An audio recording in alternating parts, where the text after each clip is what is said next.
Hey lore friends, I have two massive pieces of lore news to share with you today. We may potentially have DeadEye's real name and some context as to what he was up to on Fracture.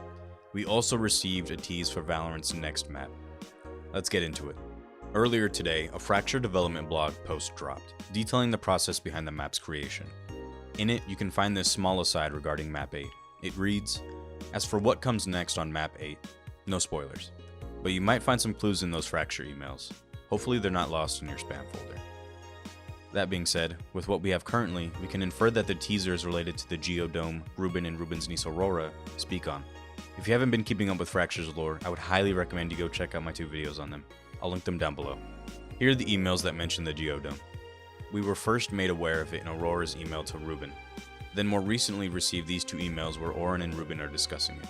I shared these as soon as they dropped on Twitter, so if you're keen on keeping up with Valorant lore news as it happens, I would consider following me there. Oran seems to be astonished by the Geodome Ruben has described to him, possibly implying that Earth 2 is a bit more advanced than Earth 1, at least in regard to infrastructure. Here's a picture of a geodome. We don't have any citywide geodomes in real life, but the purpose of one at that size is likely to shield from a volatile climate.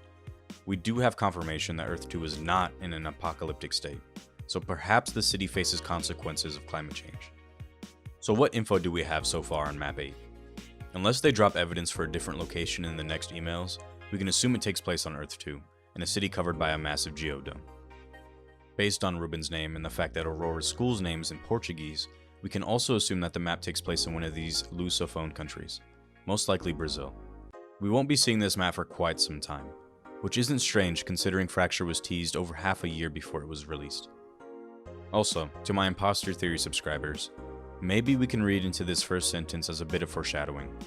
If we're unknowingly following in the footsteps of Oran and Ruben's counterparts, then maybe this dream of theirs is going to be realized. Well, for their doppelgangers at least. The next piece of news is regarding our next agent, DeadEye.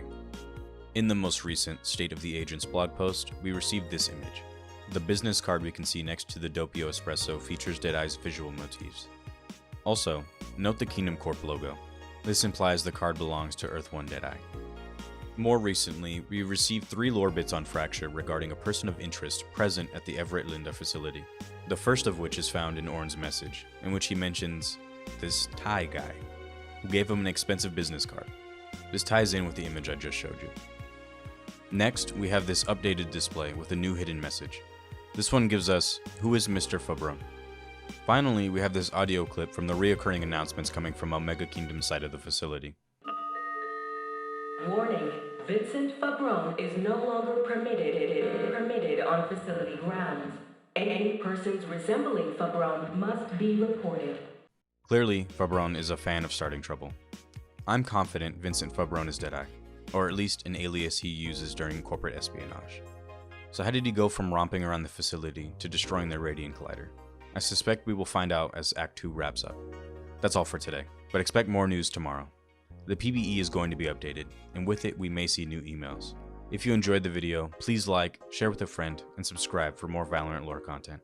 Comment Midas Valorant if you made it this far. Oh, and follow me on Twitter and join the Discord server to stay up to date. I also launched my Patreon. This may seem weird to those of you that found me through YouTube, but I've been covering Valorant lore news since beta and want to be able to devote more time to videos. If you would like to see more videos, consider supporting me there like these lovely individuals. I hope you all have a wonderful day. Take care, agents.